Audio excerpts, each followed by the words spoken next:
You're coming out. Sit with me if you want. I've been in and out of this room all morning, really. You've known when I've been to the loo. Shopping in the shop over there. Most amazing. So really, you've had enough of me, actually, I think, haven't you? No. All right. Thank you, darling. Have you met him? Hello. Just in case you get us confused, which we won't want to happen, will we, Jack? We're awfully far apart. You want to have some water? Well, yes, please. So, how's your day been? Yeah? Anybody done anything exciting this morning? This is my class, I'm taking it. Is it the first thing? Yeah, you're going to get the back of my... No wonder that's why they set us the way we are. Yeah, then. You're okay. And I sit down and miss the chair, right? And nobody has their camera, right? To Crawley. It is a very warm welcome. It's very hot out Have you been here before? there. To Crawley? I don't actually think I have. Where is Crawley? We get the country. No. In fact, it's absolutely wonderful. In fact, I think we should all get on a bus and go and see him tomorrow. What do you reckon? We'll all hire a great big coach. We'll all wear red badges, and we'll all go and see British Show. I'd like to give the audience some background to you. So would I. Do you have any of me? I don't know anything about myself at all. I just want to share that. After going to drama school, you appeared in a sequence called Man at the Top. That's good. Yes, Now, it is. to give the audience a background on that, Man at the Top started off as a feature film in 1958 called Green Collar. Of course, seemed to be living not such glamorous lives. And so it was kind of... I actually, should I tell you how... I got 4 lines in that, playing the... Because the story basically is a working class man who makes his way up to the top of the tree. You know, he sort of comes from a very poor background. And he sort of climbs up there and becomes a sort of very well-to-do businessman. I don't think he always climbed the right way. I think he actually did some quite dastardly things. However, anyway, so I got the part of the French au pair girl, and I had 4 lines straight out of dance school. I went rushing home to my parents. I said, I've got a part. I've got a part, you see. And this will tie up with a story which I'll tell you in a minute. Follow me, because I go all over the place. Not only do I just travel all over the place, my mind, but I always get back to where I started. Like I'm back in England now. Anyway, so I was so excited, and there I was. I'd been in rehearsal for 2 days because I spoke French fluently. That's the only reason I got a part. Not because I was talented. They just wanted somebody, you know, who played French but kept going. So I was very pleased, and my father said, yes, well done, 4 lines, very good. French obviously was the only thing at school that wasn't a waste of time. So, anyway, I was so excited. And I'd been rehearsing for 2 days, and suddenly they pulled me out of rehearsals, and they said, oh, we'd like you to go and read with somebody in the producer's office. And I thought, oh, they want to hear another person read, so they're using me as what they call the little reader. Anyway, so I trotted downstairs, and I read this part. Anyway, so they said, you won't be required as the French au pair girl. Watch the body language. I was so depressed. I'd been fired from my first job. Absolutely. And I thought, how am I going to get... And so Daddy guessed French was a waste of time, so I just got fired. Anyway, the outcome was that I was actually given the Jude lead in this series. And I played the equivalent to Joe Lampton, who was actually having a relationship, this is the character I got to play, with his younger son. And then I have a relationship with him, and I slowly climb my way to the top. Yes, really, it's my godson sneezing in the middle of my punchline. Anyway, so, and I was given the Jude lead in the, hello, body language again. And I got a lovely letter from John Brain, congratulating me on how I played the part, and they continued me in the series. Meanwhile, do you want another question? Well, I'm off with this, I'm running now. Meanwhile, I was at BBC.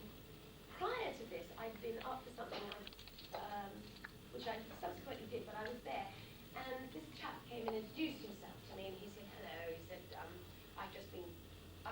in a sort of general waiting room there, and he came up to me, he said, I'm John Pertwee. I said, oh, hello, I'm Katy Manning. And so that was like before I'd done the series. The year before. Yeah. Anyway, so that was lovely and that was sweet. But what do I know? John Pertwee? You know, I would have known if he'd said I'm John Pertwee from the Navy Lark, because I used to listen to radio. Anyway, so whilst I was doing Man at the Top, I was asked to go and interview Dr. Hoover, because I couldn't go. Finding my agent, I had a day off. My agent rang up and said, oh, Katy can come in now. And they said, well, actually, we shortlisted it to 3. So we basically, but, you know, tell Katy to come because we did want to see her and blah, blah, blah. So I go along, and they say, I've got a dreadful cough, later described by Terence Dix as kennel cough. Dreadful cough. And they said, would you read for us? And I said, no, I can't, I haven't got my glasses. Now, that's a great start to an audition, isn't it? No, I can't read you, I can't see. So they said, would I do an improvisation, which I did. And anyway, I didn't know that going on at this time, John Pertwee had already told Barry Letts that a year prior to this, he'd actually seen the girl he thought would be marvellous in Doctor Who. Barry Letts said, no, we're going to discover somebody new, somebody of our very, very own, you see. So John said, yes, but he said, no, trust me, John. John said, no, right? I did that quite well, didn't I? Katy Manning plays 3 people. Anyway, so the outcome of that was finally, for some totally unknown reason, but poor demented souls, they decided that I was going to be the new Doctor Who girl. So I'm very excited now, you know, it's like, Daddy, guess what? Anyway, so when John Pertwee said, okay, you've chosen the girl, you know, was it out of the 3 you shortlisted? Terry and Barry said, no. He said, we have found, she's brand new in the business, you know, and so on and so forth. She's in a series right now. And so he said, but who is she? He said, wait and see. John likes to be in on everything, but, you know, so he was good. And finally, I walked in and I sort of said, hello, how did you? And John Pertwee just looked at Barry Letts and he said, this was the girl that I chose a year ago. So it's a nice little story, isn't it? What were you saying? I think my Shakira Kane. was also in the shortlist, wasn't She was in the shortlist. There was Shakira Kane, a very glamorous blonde baby, whose name I can't remember, and Shakira Kane, yeah. They cast you above those. Yes, I know. They obviously weren't feeling well that day. The actual audition you did for Dine was actually a complete improvisation. Oh, totally. Do you want to know what it was? I'm curious. Do you want to know what it was, or are you like, have enough already? Send it home. Send it to another planet. Because I remember when I said to my father, this is a program where you travel in time and space and go to other planets, he said, well, that won't be new for you, will it? Anyway, so the audition was, there was like a coat stand. You know those coat stands that, I think they've become antiques now, you know, the ones that people used to, with the branch things coming out. I don't know why I'm spending so much time on the coat stand, but I can see it. Can you see it? There's me. Anyway, so, and there was a big fur hat on the coat stand. And I had to walk into this room. Now, I can't see. So, you know, if you tell me there's a coat stand there. I can see it in my head because I can't see that it's not there, sort of thing. And Barry and Terry said, there's a fur hat on it. And we want you to walk in, we want you to see the fur hat, and you'll wait for a while, and then slowly, you have to see it. I do this quite well directly. Slowly you have to watch that hat turn into the devil, right? No problem. There's no hat, there's nothing for me. So you do that, you do all the reactions to that, and then slowly we want to watch you while it turns back, and you suddenly realise that it never was the devil. That was all in your imagination, but in actual fact, it's a fur hat. So you go from screaming hysteria, which always starts with like the actual seeing of it, and then the fear of it, and then your reaction to it, which, you know, isn't it marvellous when you see something that frightens you, you can't run, you don't actually do anything, somehow you sort of stay there. You know, when we watch horror movies, we always say, get out of the room! You know, but you never do. When something's frightening, you kind of root it to the spot. So we did all that, and then I have to turn around and then see it slowly go back and realise what a silly little nit I was, and start to laugh hysterically. Well, trust me, that's not difficult for me. Screaming and laughing, easy. So we keep doing this, but my godson decided to put, it's a long story, but he put a chocolate biscuit down my back without me knowing. He put his arm around me, I thought, oh, bless his little heart. Right, then he hit me, I thought, little rat. Right? Well, and then I was sitting in the car and I'm thinking, I'm really uncomfortable. He squashed a chocolate biscuit down my back, which then crumbs went down my trousers. I couldn't understand how I got crumbs inside my trousers here. Right? And I've still got to keep going, ah. So the whole day has been about these crumbs down the back of my trousers. I'm going to swap him for a dog. Talking about laughing uncontrollably, wasn't there a time in rehearsals with 3 doctors where you were sent out to rehearsal because you were laughing so much? Richard Franklin, where are you? Are you in this room? The director forced you to go and stand outside. Well, it all got a bit silly, really. We were waiting around a lot because, well, I mean, there was a lot of stuff going on. So we were all sort of hanging back and waiting for John and Patrick to sort out whether or not the flute came into this or didn't come into this, you know. Anyway. Yes, the flute recorded, yes. That's right. I don't know what was going on. Anyway, I don't know why this struck me so funny, because you know when you go to tell somebody why you're laughing, it's never funny, is it? And you always feel like such a twist, because you know. It's like, don't ask me what I'm laughing at, because it won't be funny. Because it comes from the visual pictures you're getting. Anyway, so John Levine sort of went up, in true John Levine fashion, he said, excuse me, sir, he said, what would you like us to do? And the director sort of just, you know, brushed him off and said, oh, I don't know, go and do something on the filing cabinet. Right.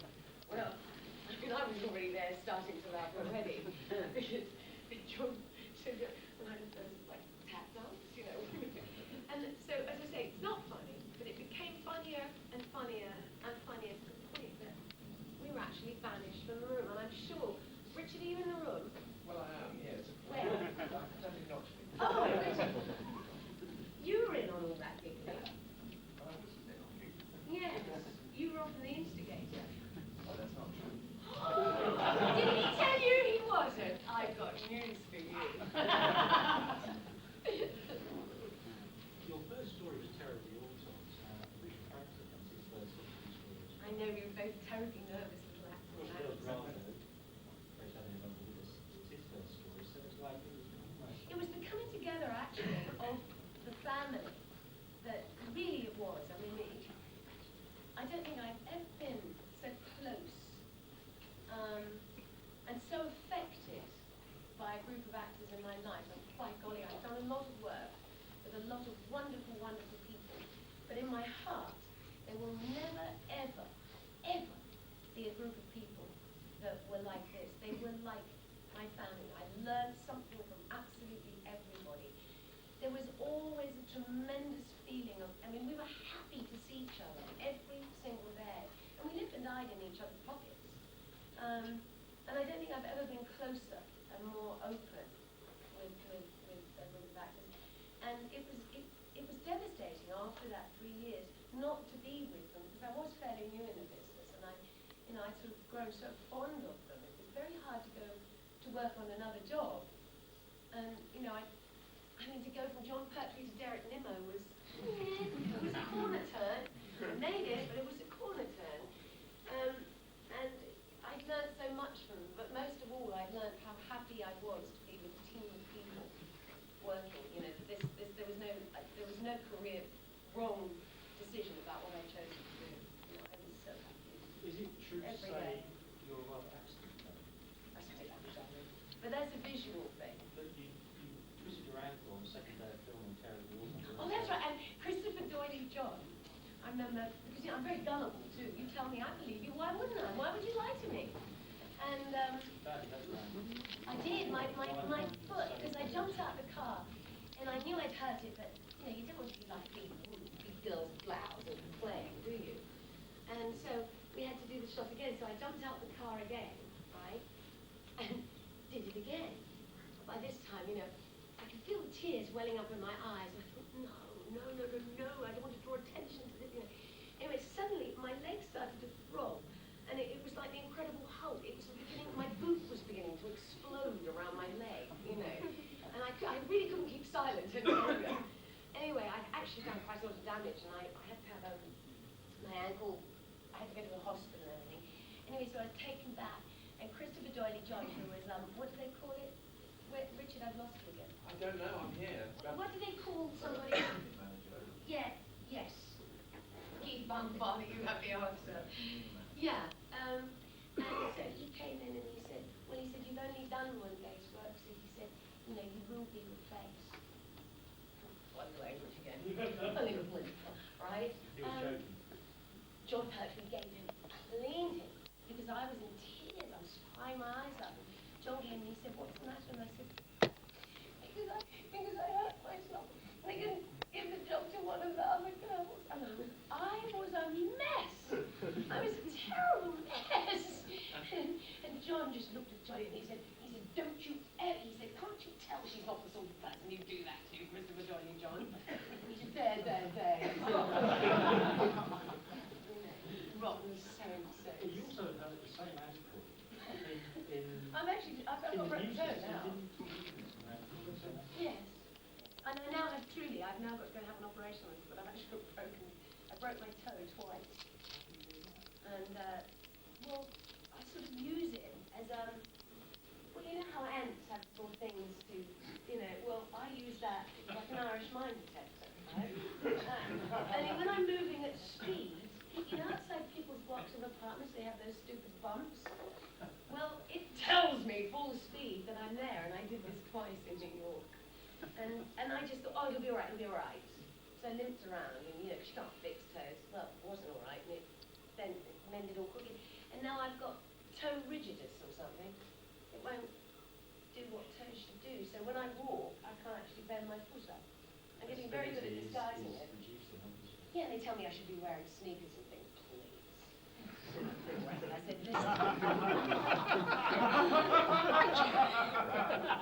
You do not know what this feels like.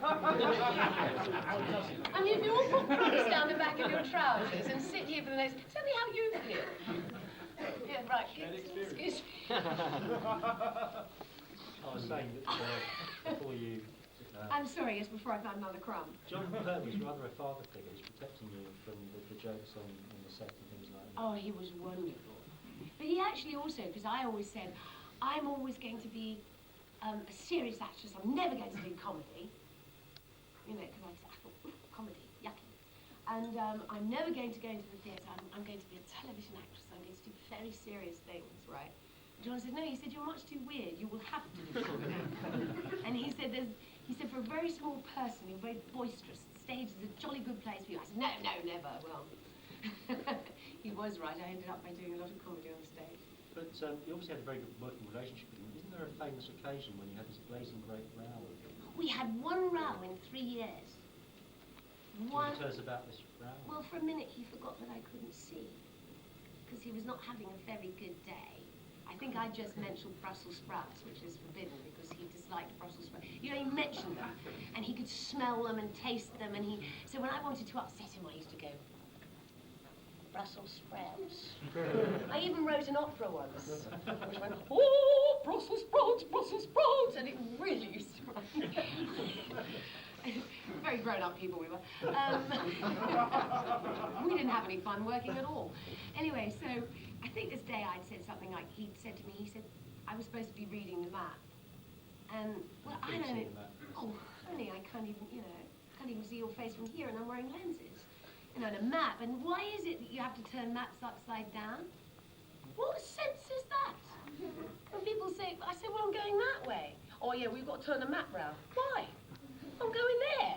Why have I got to turn around and go, can anybody ever explain? No, never mind. So I'm in my, so I don't understand all this. And I think I'd said something like Brussels sprouts, so he was in a foul mood. And he said to me, the street, he said, you're supposed to, and I said, but I can't.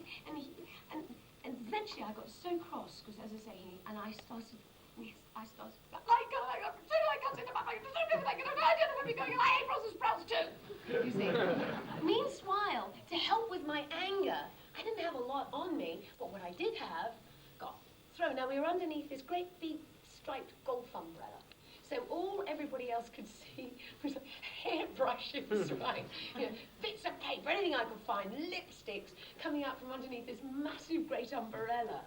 And suddenly John looked at me and he said, "I'm very sorry." I said, "So am I." And I said, "I'm really sorry. I can't read maths at all. I can't even see it." And he said, "I know, I forgot." And that was the end of our big row. We both apologised to each other and I never said Brussels sprouts again. You stayed with the series for 3 years. It's quite a long time for any companion to stay with it, particularly for an actress who obviously... It's like a marriage, isn't it? You don't want to get typecast in a series. It's a very secure job. You obviously love doing the job, it goes without saying. Yes, but you do have to move on. You want to move on and do other things. You do have to, and I think it's good for the series. I mean, let's be honest. I think it would be, it's important for the series to grow and, hello, the script writing is sort of telling me my time's up. I think it's important for, for the programme to change and to grow and to look at other ways, and of approaching a situation, and it makes it more interesting for the audience too, to see. Did the producers try and persuade you to stay? Was there any kind of thing, please stay for another year, or please stay? Well, no, the girls basically do 3 years. I mean, that's basically what it is, and I think that makes a lot of sense. I was also at that point, although, desperately insecure about leaving, I'd already, I had another offer, which I sort of really quite wanted to follow. And I mean, as I say, 3 years is it. I mean, it's not a question of, the girls wanting to stay or the producers not. That's sort of really how it works. And then I went on to diversify. I mean, I did a program called Serendipity, which is teaching people arts and crafts. You imagine old blind Minnie there, like, what do you do? Take a bit of clay, you see. So during the day I was teaching things like sheet metal working. I know so much about sheet metal working, right? That was always wonderful because they used to give me those signals like make it longer, make it shorter. I can't see it. I was used to actors that wave, white handkerchiefs at me. I've been spoiled. Suddenly there's this guy going like this at me, like please. And I remember finishing, I think we'd been running about 5 minutes, and suddenly, I realised this guy was frantically trying to tell me to make the show longer, that we hadn't finished. I wound up. And then in the evening, I was playing a 16-year-old mass murderous girl guide. I mean, 1 minute I've got a loom in one hand, and the next minute I'm throttling everybody. That's what's so lovely about this business, Didn't you act in a play written by Michael Pertwee, John's brother? I did a movie. My very first movie was written by Michael Pertwee. It was called Don't Just Lie There, Say Something. Leslie Phillips and Brian Rose. Leslie Phillips. And it was so bizarre. It was on the other night, and I played a character called Misdemeanor. You're like a reporter or something, isn't it? No, I played this politician's granddaughter. I actually stirred up all the trouble in the first place. Typical girls, I spent my entire time jumping in and out of windows, under beds, all over the place. I was very... But that was the kind of thing that was happening a lot in the 70s. These kind of farces were very, very popular. Oh, both on absolutely, stage yeah. And on TV. That's right. And in film. You've done a lot of plays like that, haven't you? I've done a lot of plays like that, but I've also done, I started, my first West End job, actually, once again, was an absolute fluke. The mass murderess that I was playing, suddenly they'd been doing weeks and weeks. They were doing, at that time, it was the biggest comedy role ever written for a woman in Why Not Stay for Breakfast. And they had been going through weeks and weeks. They had famous daughters weeks, unknowns, would-be's if they could be's weeks, seeing thousands of girls. Anyway, they saw me and decided that I was right for the part. Derek Nimmo regretted it ever since. And I ran for 2.5 years in that. And, yeah. And so I did that, which was actually, it was a wonderful, wonderful part, but finally I decided I had enough breakfast. So I did that, did a lot of farces, but I also did a couple of television plays. I played a junkie in Target, and then I played young people here, isn't there? How shall I word this, Katy? I was the first ladies' lady on television. Lady of questionable... Lady who preferred comfortable shoes. How else can I put this? Those of you who've got it, get it. Those of you who haven't, shouldn't be getting it in the first place. So I leave it at that, which caused an absolute furore. I also remember seeing you in a TV series with John Pertwee called Who Done It? Yeah. Which John Pertwee used to host, and to tell people here, some of the young ones of the audience, Who Done It was like Cluedo for television. Yeah, That's what it's describing it. And John Pertwee would be the host, and Patrick Moore had a sort of semi-regular role, and Yuska Hempel. Because I did Target with Patrick Moore, funny Indeed, enough. it's pretty well I brought you on. No. But I remember that, still remember that Who Done It was John Pertwee when the credits went up, typically as a totem pole. He used to swing round and swivel the chair. Do you remember him doing that? Has it been like this for very long? Because there's very good things that can help with that, darling. No, I don't remember that. He used to have his hands up like that when the credits Oh, but went I up. wouldn't have seen it. But you'd have been there, you know. Yeah, but I still wouldn't have seen it. He could have been hanging from his toes from the chandelier, and I wouldn't know. People were laughing, I don't know what they were laughing at. No, I honestly, we'd had quite a day that day because the prop department had gone on strike. And so this guy had to shoot himself or shoot somebody else, or somebody had to shoot somebody, but we didn't have a gun. So I think there was a loud bang off, so to speak. No comment. Anyway, but it was a very interesting day. I mean, when you're doing a sort of a murder or a whodunit, and you haven't got any props like guns and things, it makes it, you know, thank God he hadn't got to be throttled. And you off, you know. He's just been throttled. It's like the old days of radio, you know, when you used to make all your own sound effects and things like that, which I used to love. You know, you say, oh, yes, it's a lovely day, and you'd open the window. Oh, yes, the sun's shining, you know, the birds are singing. You know, and you do everything yourself. You went to Australia in the late 70s. I did. That was a hell of a big move to go and live there. Sorry. There's something where you've got to find something to play with. And, you know, I'm going to bits of paper to roll up, and I'm sort of getting, you know, and I'm just... That's why I gave it to last, so that's what to do with your hands. He's not been well.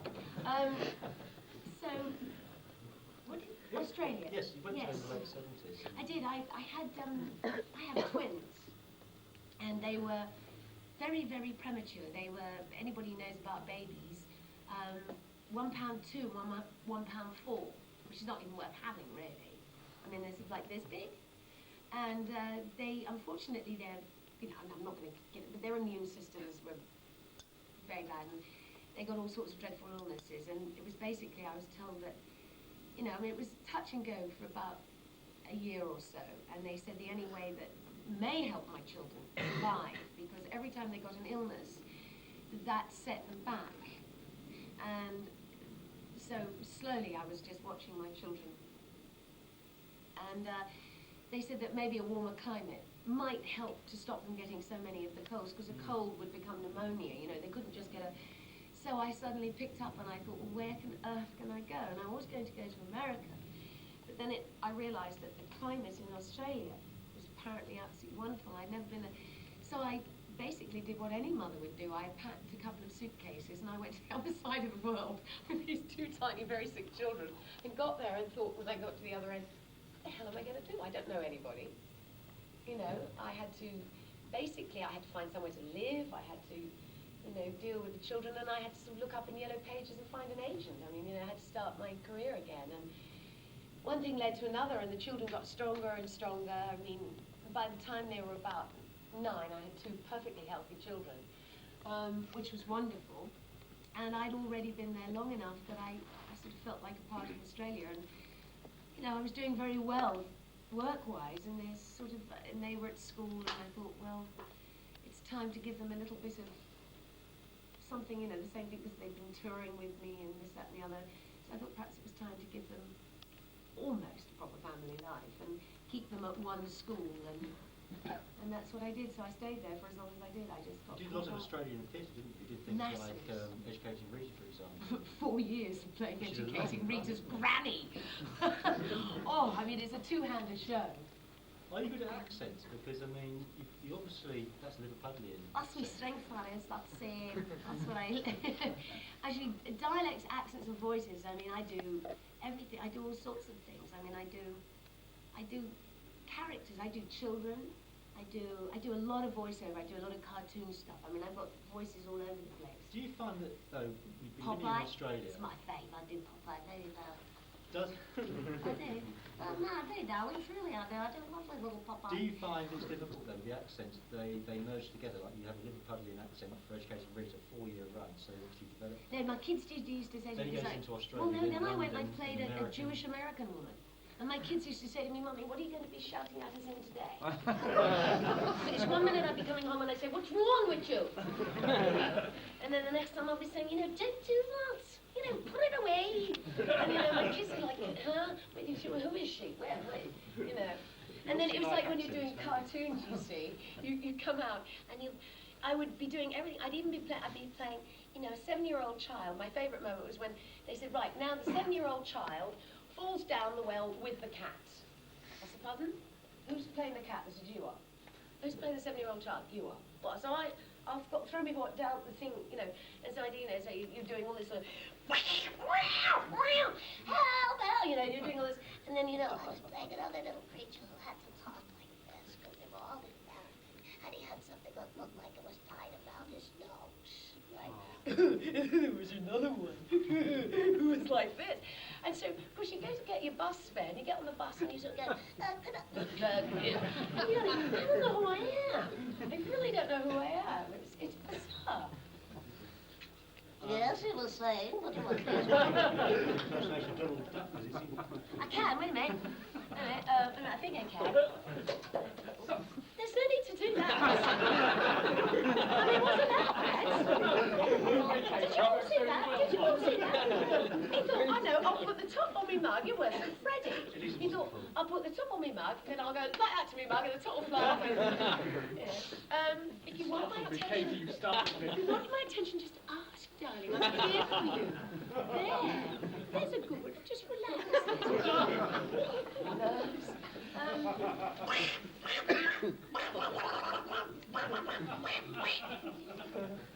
don't think I'll do anymore. I'll give you a quick blast of Popeye. This is always my children's favourite, right? It was like this because it's kind of weird coming from me. Oh, and I do the kick. I want to be I want to be my pussy. No. Shoes of a heart. No. And Popeye is. I'm Popeye the Sailor Man. I'm Popeye the Sailor Man. I'm goods to the finish, 'cause I ate space spinach. I'm Popeye the Sailor Man. Ooh, ooh.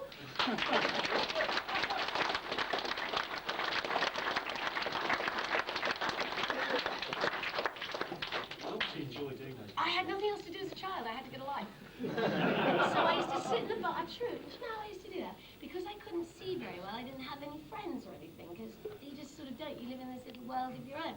So I used to sit in the bath and play. I do chicken noises. And my friend Susie Lippman reminded me. She said, "Was it you that taught you to do chicken noises? See if you can hear them. Because if I can project these, I can project anything. Because you actually do them down here. And I used to be able to do it." Smiling or straight face, so you didn't know that I was doing, because I'd sit there looking very innocent with my pencil in my hand. Then, let's see if I can do. Now, I sat in the bath as a kid, you know, and my parents used to go past the bathroom and go, and then they'd come back again and they'd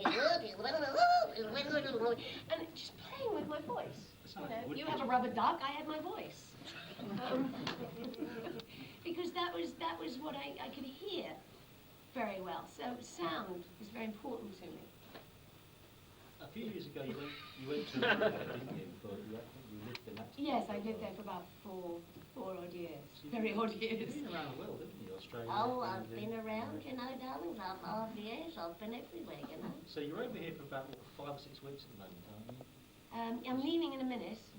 I was thinking of England rather than Peru. Yes, no, I'm leaving England sort of any minute. So what are you planning to do now? I'm going back to do, after doing all that, I'm going to do noises off. Sorry, it made me laugh. I'm just going to stand in the wings and do noises off. I've seen that play. Noises off, yes, I'm going to be playing this character that apparently holds up and says, "Oh, I can hardly hold me lollipop stick up." Now, the theatrical contingent contingency. Dolly? Dolly? Dotty? Noises off? Dotty? I can't remember the name. But You know Louise off. Yeah, but she's apparently the one that holds the... Don't worry about it, they'll be a while. They'll come back. That's me too, that's my problem. Excuse us. Because and of course, I've been embarrassed by saying I can't remember. It was so long ago, I can't remember. I remember the thing. Oh, all right. They can't help it. Well, if you remember, I must buy it and read it. You've So also it- written a play. I've written a play called Not a Well Woman.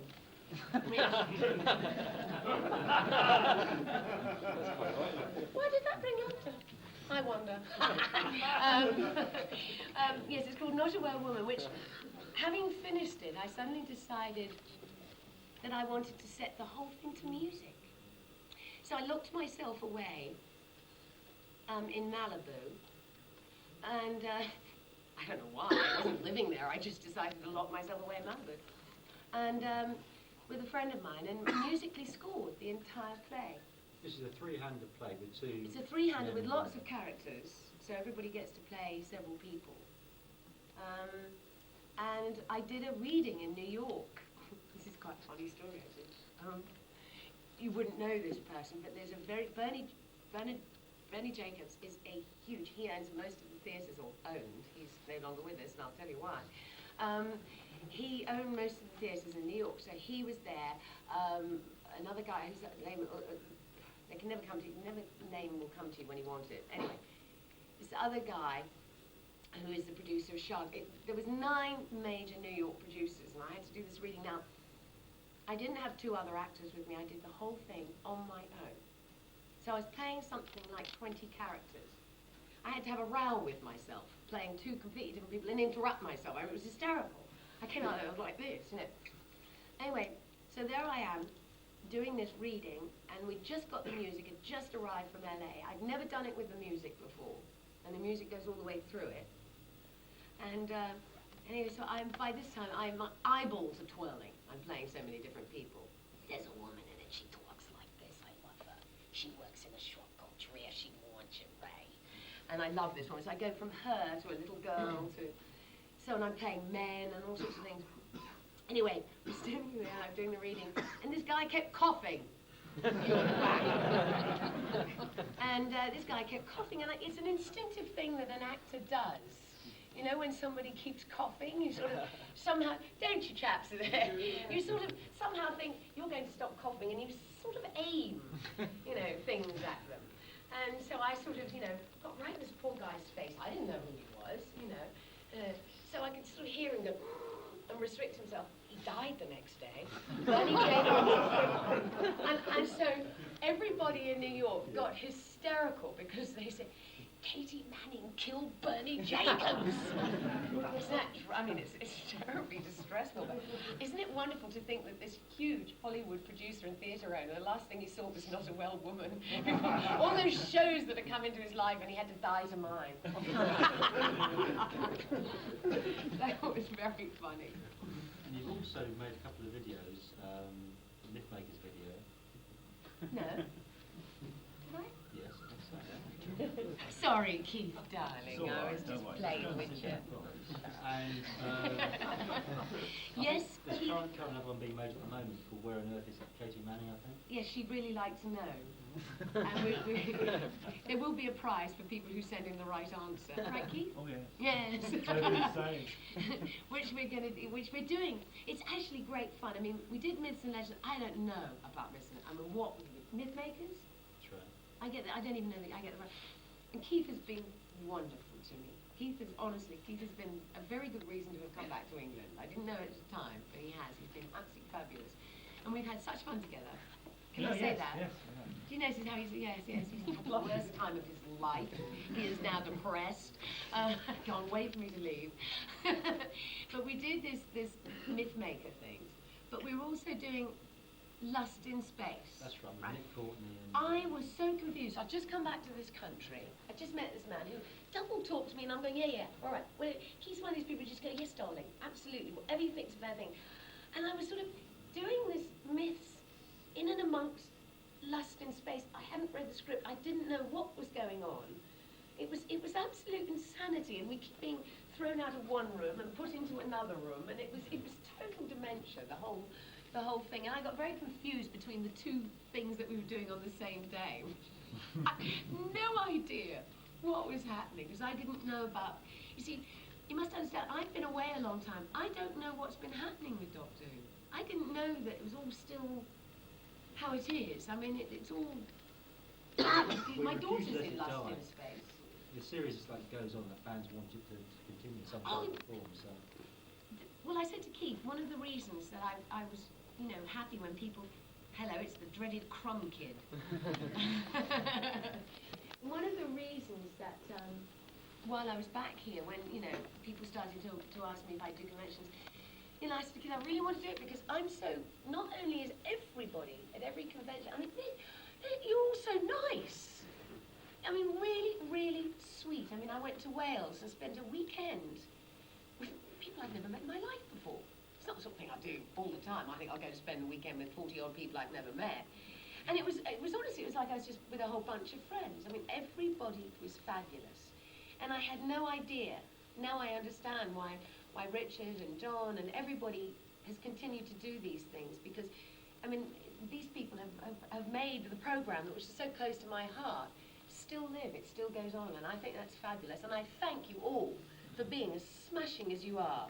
And I'm really glad I came back, and I'm really glad that I've done conventions. Just want to tell you that. It's true, you know. Really, really lovely. I mean, it's such fun. I'm glad you enjoyed it. I really, really do, yeah. Katy May, we're going to have a short break now. Everybody's going, oh, please, we're exhausted, she's draining. We're going to ask you to come back to do some answers from the audience with Richie Franklin as well. Oh, that'll be fun. That will be meantime, fun. Thank you very much, Katy May. Thank you.